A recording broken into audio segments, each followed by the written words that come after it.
Mas, bojoku ki gendro golek isen-isen nggon pawon. Enek Mas iki paket MA Mas. MA wi apa?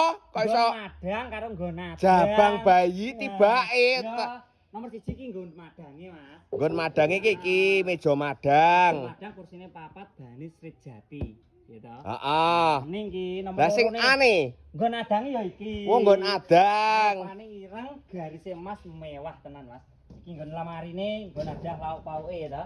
Pas hari korban iki Mas ya to. Nggih ndelik nih, wedhus ya ndelik nih jeroan iki masuk wi. Masuk tenan iki. Ngisor dhuwur enek lemarine. Lah iki sing paling mending iki ya iki Mas. Enek sekoke Mas. Yo, enek ditutul kene buka dhewe kuwi. Iya to. Lah iki enek sing gol modote. Kok bab dudul-dudulan to anu daganganmu iki? Ayo modern lho Mas, jaman Oh, iya. Saya ning kene niku komplit keran karo selang pembuangane.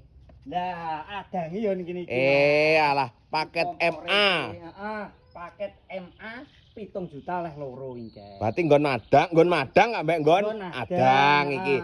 Lah iki aku ki ora njowo pesen piye-piye, sak apa dulur-dulurku sing adoh barangke utawa pengen pesen gak dadak rene no piye jane. Nah, pumo dulur Jawa Tengah, Jawa Timur kuwi wis gratis to kirim Mas. Heeh. Lah engko bayare COD, cara pesene ya ning ngisore bio profil kuwi to. Oh, ngono to. Berarti langsung pesen paket MA. Nah, paket MA.